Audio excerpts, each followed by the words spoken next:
Hello and welcome to today's Big Read Unwrapped. Today's episode is all about Team Singapore. We had a successful campaign in August or earlier in the year at the SEA Games and the Commonwealth Games. So I think it's right that we just talk about our top performing athletes that we have, and we're so fortunate to have Wei Soong here today. So Wei Soong, thank you for joining us. Thank you, Kevin. So basically, the SEA Games in Hanoi, we had 164 medals, 47 of them which were gold. And Singapore were all excited. It's a bright future. There's a long road ahead. There's a lot more potential for athletes. But our para athletes also didn't do too bad. We had 36 athletes and 17 debutants, and we had 7 golds. 9 silvers and 12 bronzes. So it may seem a disparity there. There's always this comparison between able-bodied and para sports. And I think it's something that we need to talk about briefly. But what I'm interested in, and for today's discussion, is the psyche. What makes a Singaporean want to commit, want to sacrifice, to bring glory to Singapore? To be there on the podium or just to be there representing Singapore. So I'm very excited to know about that. I mean, we can talk about the different recognitions that let's say Ping Siu, schooling, able, disabled, whichever. But I think Wei Soong, the key thing, what got you started in swimming and what has kept you going? You talk about passion, spiritual, having fun, but share with us, what got you started and it keeps you going right up to today? Well, I think that the psyche of a Singaporean, or what makes a Singaporean want to devote so much time to a certain thing, is exactly the same thing which anyone else in the world would think to choose, and how they would choose, and so on. It essentially comes down to, what do I want to do with my life? And if you go far enough in any endeavor, you are going to come to a point of time where you've asked yourself, I'm spending a lot of time on this. Do I want to continue spending time on this? Does it mean anything to me? Does it mean anything to me in the future? And so on and so forth. And so I had to come to that conclusion very young in my life, because I started out swimming for fun. And I realized it was something I was good at. But when it came to the intersection of school and my sport, I had to ask myself very early on in secondary school, is this something I would like to continue to do? And this is something I'm willing to endure the pain to succeed at, to try and succeed at. And we talked a bit about this before the discussion, that for me, I'm not here to live an easy life. I'm not here to live even a happy life. I'm here to live a life that's my own, something which I can call my own, and to me that is the most valuable thing I seek. And so I came to the conclusion that yes, this is something I want to stake years of my life on, and this is something I want to devote more than 24 hours a week towards, and this is something I want to fight for, even when it means that I am sacrificing parties with my friends, hours I could spend bettering my grades, and so many other things which a regular teenager could choose to do, but instead has given up for a cause which they would not recommend anyone else to follow, which is wholly their own. Is there any role models? You said you had to realize this, make a decision at a very young age. Are there, or was there any role models that inspired you to go down this path, and what about them that inspired you? On one level, you have the role models of previous Paralympians, Yip Pin Siu and Teresa Go, and they are tremendous role models, not just for me, but I'm sure the rest of Singapore, and especially people with disabilities, in showing that yes, there is a pathway to success, and that there is going to be some measure of recognition of achievement and just worth from coming through that, if not for yourself, then from society. But in another sense, there are no role models for me, because I'm the first one and most likely the last one to live my life. And so you can take as many inspirations as you want, but at the end of the day, you have to live your own life, and you have to make the choice yourself. And no one is going to live that life for you, and no one is going to be able to advise you on everything. And so I've had to encounter some very difficult situations where I don't think any role model would have helped, because it was simply a decision about whether I felt it was worth it. And there were some times when I was told that, why can't you do this? Why can't you do that? Because this other person can do this. And I can imagine that someone would use me as a sort of example like that. And I would say to that, I would not advocate for anyone to live my life in the way I've lived it, because it's tough. And I'm of a certain temperament, I'm of a certain ambition where I can take what I've taken. And if I can't do something more than this, that's not because I'm doing any less, it's because I'm simply who I am. So if I can't, for instance, more specifically, complete an essay while I'm overseas for a competition while someone else can, well, I think that's a bit unfair to say. And if someone says to their kid, well, can't you see what Wei Soong's doing? You should be like him. I'll be very, very careful in taking that too much to heart. So you mentioned about this character. I think you speak about personal experiences, personal drive, and your character, and there's no role models or that made you who you are. But there must be something that contributed to who you are, and most of the time is your environment, nature, nurture. Are you able to identify and maybe share what about the nature, also the nurture part, that made you who you are, and in terms of mindset and determination, drive? Well, once again, I wouldn't say that role models are not useful. I would say that there are two levels to work at. One of them is, yes, there is a path, there is support. The other is, there is no path except that which you have to chart for yourself in your own life. So I will clarify that. But in terms of what allowed me, whether it's character or whether it's nurture, to do what I've done, I would say that I have received so much support and care and love from my family, from my coaches, from my teachers and friends, that I honestly could not have done this without them, because it's difficult to do it alone. And I don't think, and only very, very strong people will be able to do it alone, and to be able to keep themselves on the optimal path to sporting success. And so I've thankfully not had to do that alone. I've had many people in my life. I would say that the house of myself, is very full. But as for nature, I would see myself as a very grounded person. I would see myself as similar to that of a mountain. And that is essentially what my name in Chinese means. And this sort of groundedness means that I'm difficult to shake, that whatever I choose to do, I choose to go about it in a reasonable way, in a way that is resolute and has strength. And I think that sort of description is apt. And the problem of being a mountain is sometimes you get caught on one idea, you get caught on the spot, and you become a bit inflexible in the way you want to do things. And that's where role models, that's where parents come in and say, no, there are other ways to do this. There are other ways to live your life. And then you can take that sort of conviction and absorb it, and then you can make a better decision. And so I think it's a cohesive process that has to come together from a lot of different factors. And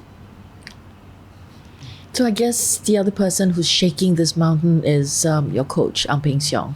How do you think he is able to sometimes shake the mountain enough to make you realize that, hey, there's some other way to do it in the water? I would think of Coach Ang as a gigantic sea, a tremendous ocean.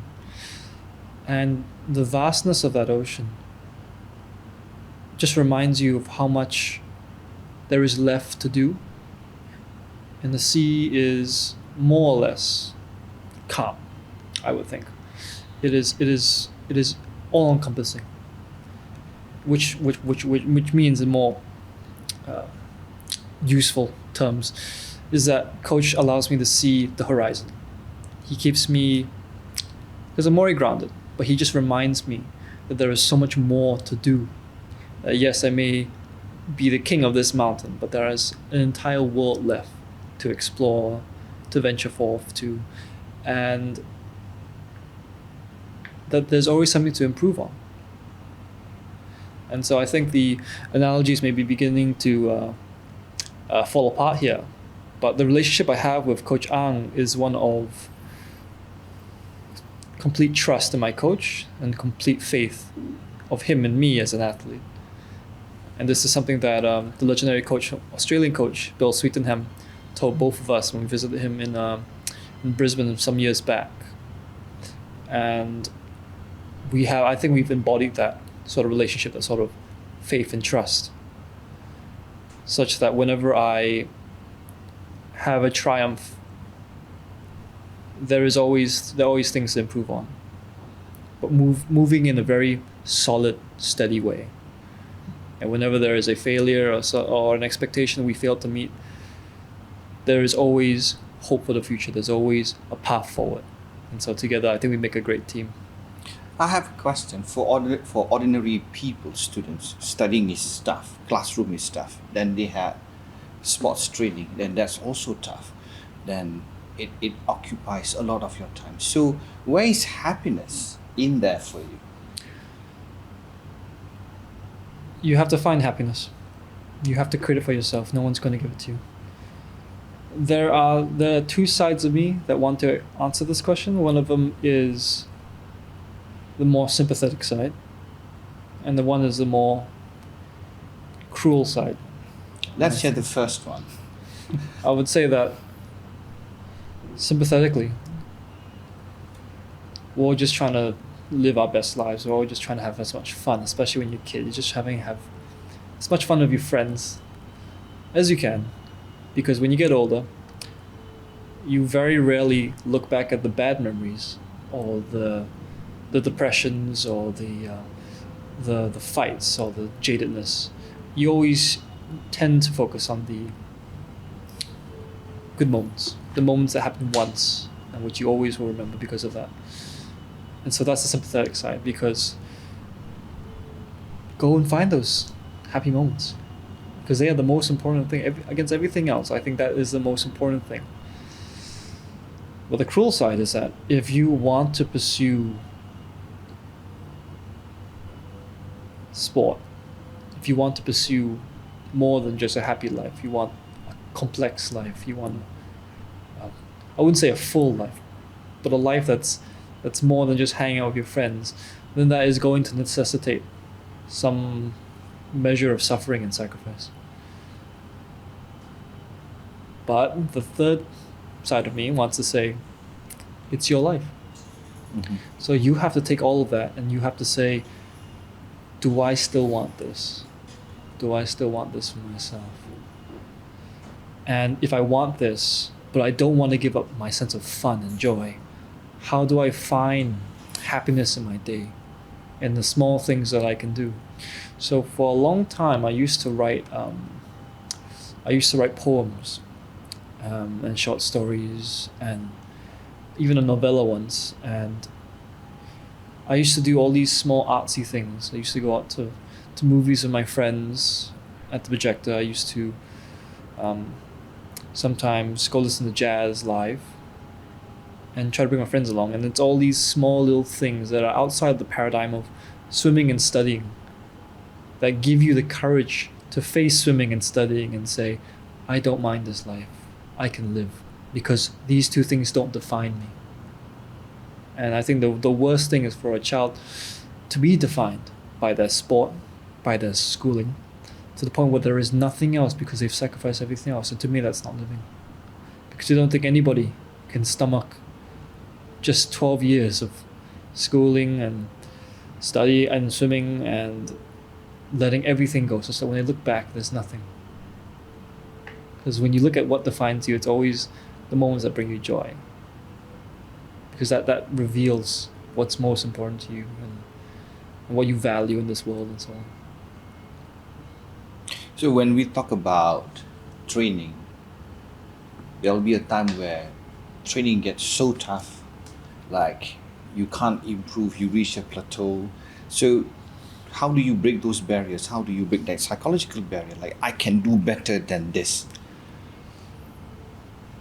There came a time where I didn't think I was going to get better, or rather, what it took to be able to get better simply was too much for me, given my school and my education and so on. So I took time off from swimming.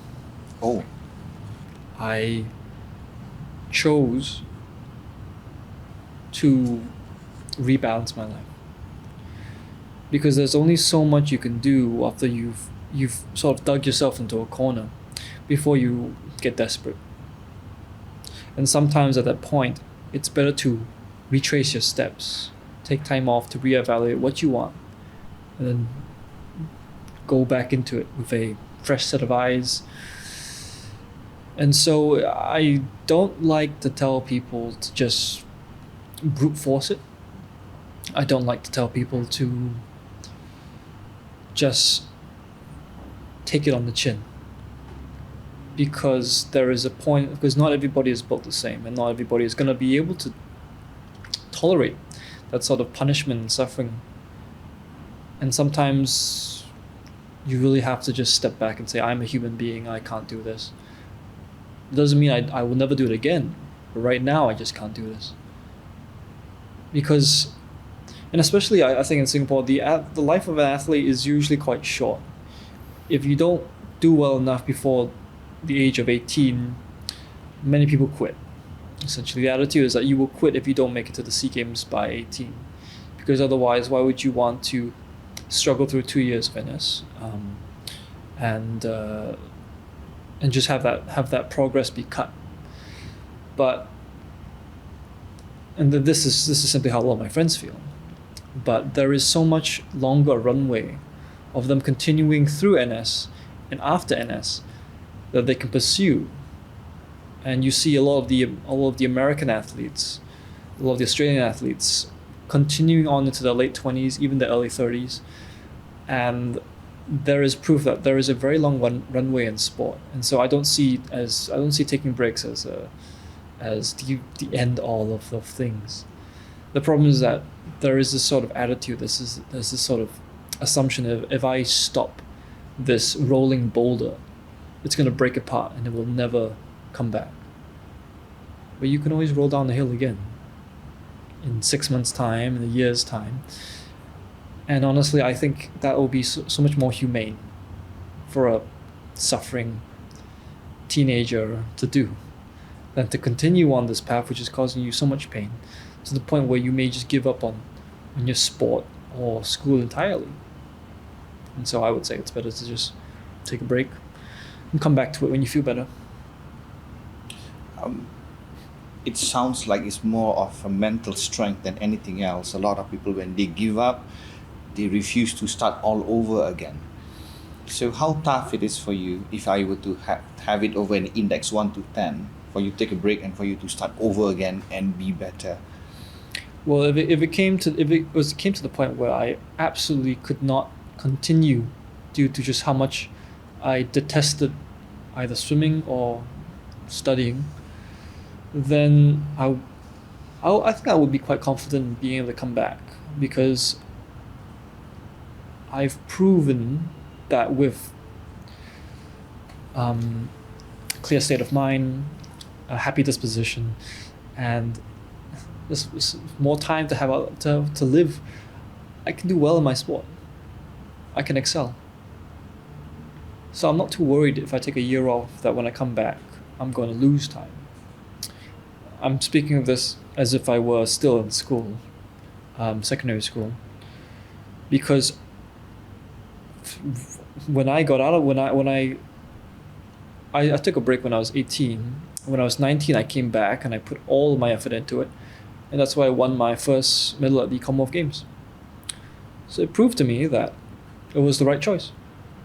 Because I had nothing to stop me, nothing to exhaust me. I had no school, no exams for that year. And every day was just revolved around swimming and doing these small artsy things. And I enjoyed my life tremendously more. To the point where I would say that was one of the first times I was unambiguously happy for a long time.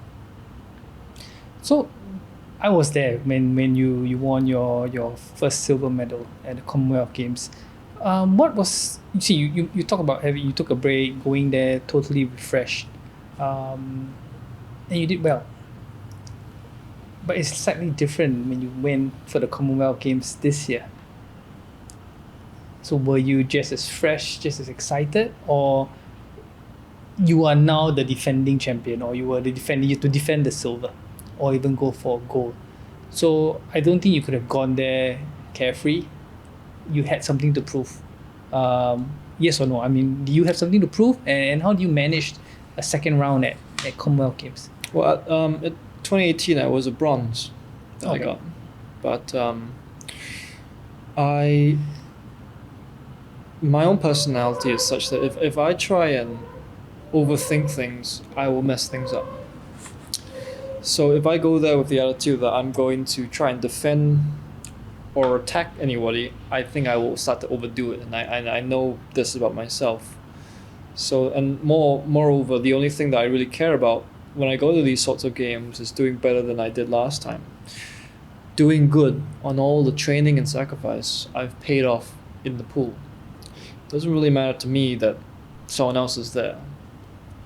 What matters is that I'm true to myself, and I do justice to myself. I do justice to the time that my coaches spent with me, with my parents. My parents have spent with me, but more so than that, to the things that I've sacrificed in my life. Because if I'm gonna go there, having sacrificed so many things, and I'm gonna go there and I'm gonna not be in the right frame of mind, and I'm gonna not give it my all, then what is the point? There is no point. To the point where I cannot imagine myself going there not wanting to try and do my best if I know I've given up so many other things, because I could have just done something else in my life.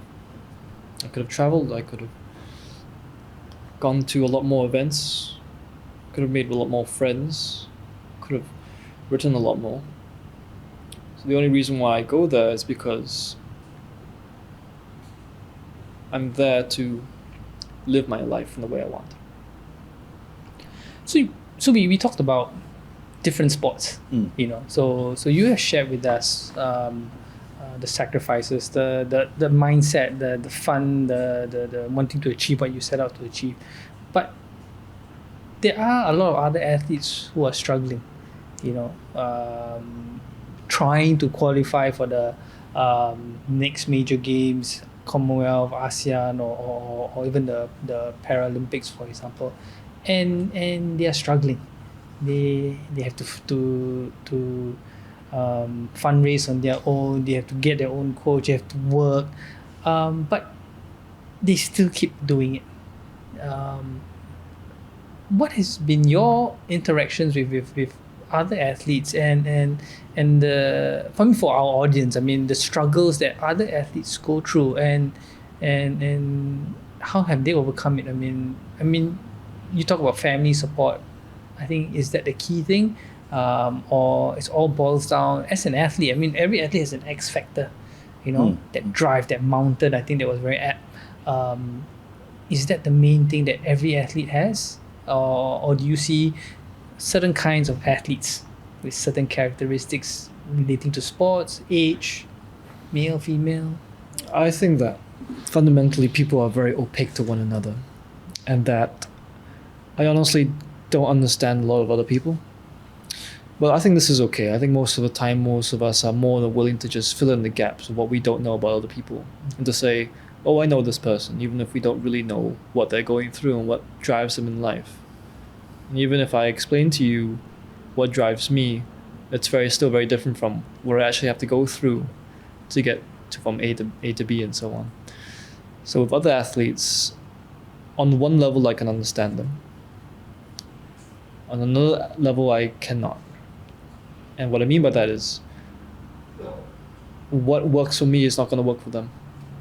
And whatever I can advise them to do, they will have to reify it within themselves, and they'll have to ask themselves, does this work for me? Because after so many years of being in the sport and seeing so many athletes, I come to the conclusion that there is no one-size solution for everybody. For me, it's been my character, my obstinacy, my strength, my groundedness. And my family has been a tremendous contributing factor. But some people don't need that, I think. They're a bit more autonomous, even more autonomous. Some people are more reliant. And that's completely fine. That is who you are, that's your life. And you have to figure out what works best for you. And I think the athlete's journey is about recognizing who are you, what do you need, who is this person with your name, and what do they need to achieve the best they can in this world. And the shame is always when an athlete goes through their career not being able to answer this, or not being able to fulfill this. And so my advice for any athlete is to just know who you are, know what you need, and as much as you can get it. So that way there is no regret. You can't say I never had a chance. And if you can, then it's not your fault, because you did everything what you could. So you are one of the few athletes that have participated in a combined event where able-bodied athletes and athletes with disability are celebrated. What was the feeling like, and do you foresee the future games going to have such greater inclusion and integration? It is always a pleasure to go to combined games. The atmosphere it's not like anything else. And just seeing complete integration in terms of accommodation, transport, venue, and so on. The level of understanding amongst the volunteers that's seamless. It's just wonderful, and I would always love to go to combined games. I wish everything could be like combined games, and I understand that logistically this is not possible. But I would like to stress how much value there is added to a combined game experience, whereby you don't have able-bodied athletes and para-athletes, you have Commonwealth Games athletes. Because all of us have met the standard. We are all there. There is nothing to distinguish us. And when you look at a Commonwealth Games medal, there is nothing that distinguishes you as an able-bodied athlete or a para-athlete. You are all Commonwealth Games medal winners. And to me, that's sort of it is integration, is recognition to the point of no recognition, no integration, whereby you don't even need to consider the difference, because everything that could account for the difference is already in the system. It's already normal. There is nothing special about it. And to me, that would be true integration, where there's just athletes. And that's as simple as it is. And that's the only thing people care about. And I think that is the attitude we should eventually strive towards, both in sport and in larger society. So that's a good ideal. I mean, it sounded like so clear in my mind that it's a Commonwealth athletes. There's no para-athlete, there's no able-bodied athletes. But I have an extension to what Kevin was asking. For para-athletes, you just correct me if I'm wrong. Is it true that we have to work twice as much to be seen, that we have to work doubly hard to be seen half as much? I would say that this was especially true a few years ago, only a few years ago. Because it was only when we started getting Paralympic medals that we had recognition. And even with those medals, recognition is still, I wouldn't say lagging behind. It's just that there's a lot more that could be done. And I think, well, especially, or at least for swimming, the number of hours that I put in as who I am, not speaking for anyone else, but for as I am, is roughly the same amount of time for an able-bodied athlete. And I use a lot of services at the Sports Institute. So a lot of the physiotherapists and sports masseuse and biomechanic services and nutritionists and physiological services are the same. I wouldn't say I train. I think at the highest level, I think all training is more or less standardized. There's only so many hours you can put into a week. There's only so many times you can go to have a sports massage. So in terms of workload, I think we are more or less there. But in terms of recognition, yeah, I still think there are things we can do. And it's about. I don't think anyone denies the value of parasports. I think, personally speaking, it's about how you package that, because the Paralympic movement has such a great potential for marketing, for inspiration, because not only do you have the rigor and intensity of the Olympics, but you have this separate aspect, this double aspect of self-improvement, of hope, of more than inspiration, of showing what you can do in the most dire of circumstances as a human being. If the Olympic Games is about showing what peak human performance can be, then the Paralympics is more of what peak human spirit can be. It is so much more. And so I think we are starting to see this gain more traction in the world, especially through the increased numbers of sponsorships and brand campaigns which are using para-athletes. Because I think there's this recognition that there is a much stronger story, there's a much stronger spirit. And this is not to disparage the Olympics, but to say that the Paralympics represent something deeper in the human spirit and the human consciousness, which if we can tap into, really shows that there is nothing that can stop you as a human being if you really want to pursue it. So do you think a bigger, broader education campaign to educate the public should be in place for the prospective future? I would say that we are done with fighting to justify our position. And I think it's time to leap forward and say, we are here, we've already justified a position. Let us how do I say this? A few years ago, you would have to explain to people what the Paralympics was about. You would have to explain to them why it's important to show support to this cause, why it's important, what's so revealing about para-athletes and their spirit. Now we already know what there is. The foundation has already been set. So the effort should no longer be about proving that, because I think the audience is already convinced. It should be about, what can I build with this audience now? How can I enrich their lives? How can I show them new worlds, instead of trying to prove that one world even exists, so to speak. And that's the vision I would take.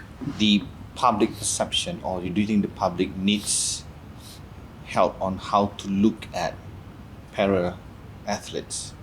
Like, I need you to guide me to look at you and understand you, because I don't understand, then I will be seeing the wrong things.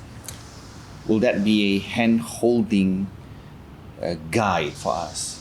I think that you still need to handhold a little bit. I think it would be good to have some baseline education about what is this event, who's in this event, how do you qualify for this event, what's the scope, so on and so on, how do they do the sport differently and so on. But to me, it's more of an attitude change to instead of say, look at this new event, look at this event, where it's important. I don't want to tell people that it's important anymore, because I already think it's important. I would rather people to say, I know this is important. Tell me how I can understand you. Tell me how much more there is. I think there's already an interest in So- sports. But getting people to understand is one thing. Getting the authorities to recognize and reward para-athletes and able-bodied athletes the same way, because like you say, everyone's an athlete and you shouldn't be looking at them as separate, different teams. So to get the people of authority to recognize, to give rewards on an equal basis, don't you think that is hard?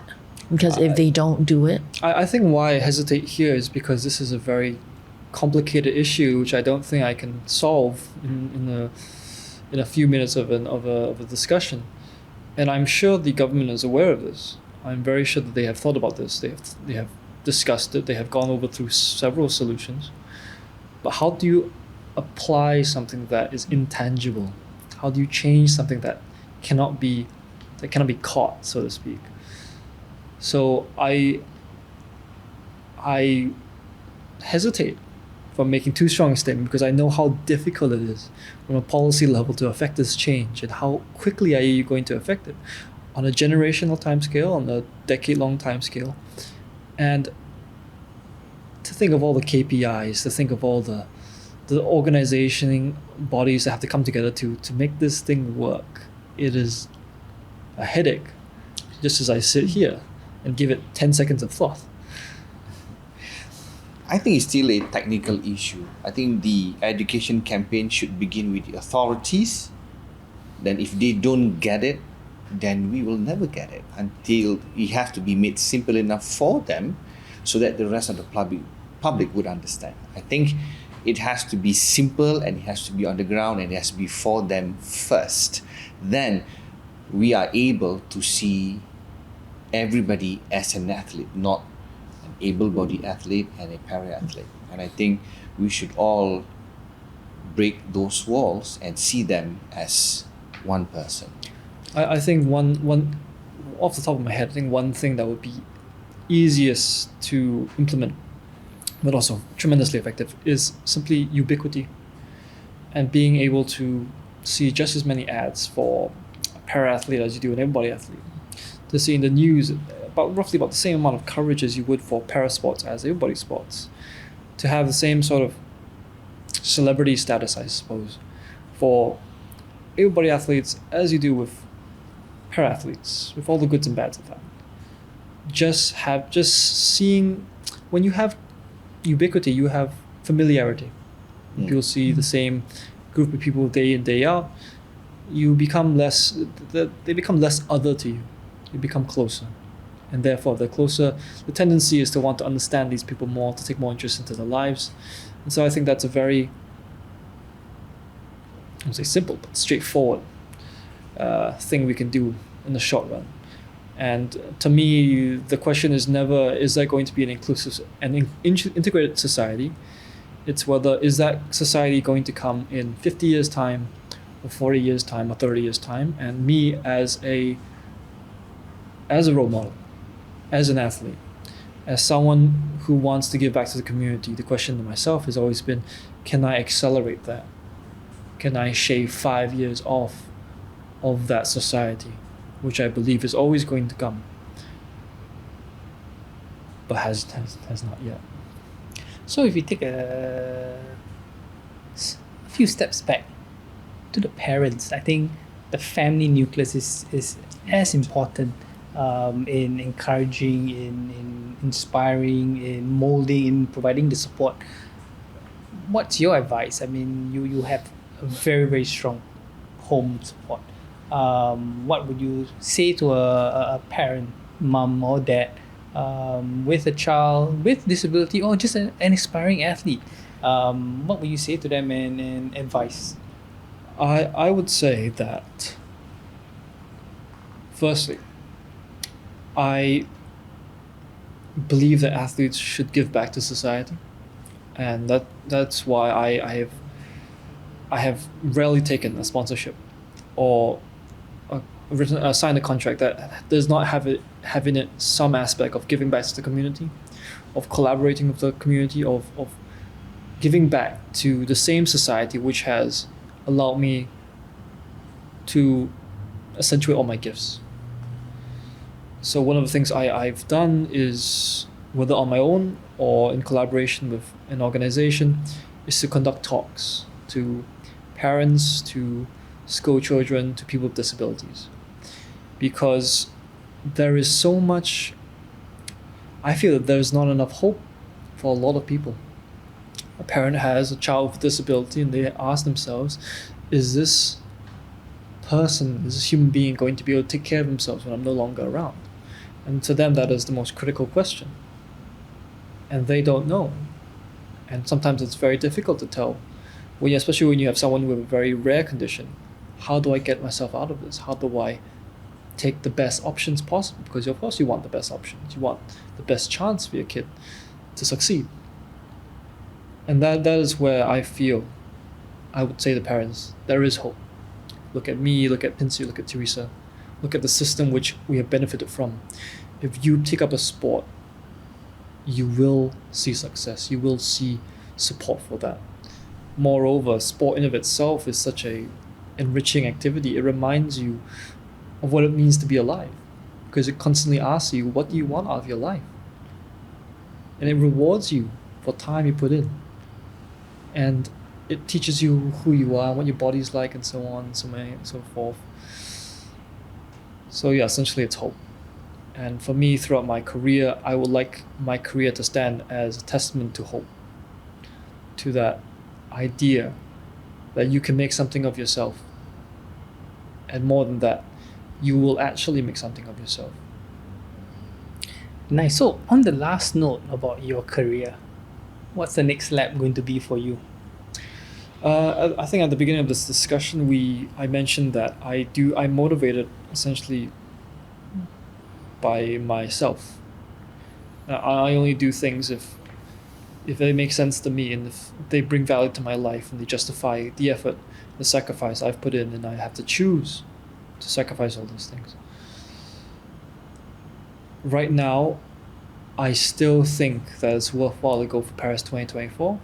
I still find a lot of joy in sport. I find a lot of self-discovery in sport. And I'm very grateful for the fact that my coach, my family, supports me in this dream, because it makes it tremendously a lot easier to take the brunt of training and the stresses of life with them at my side.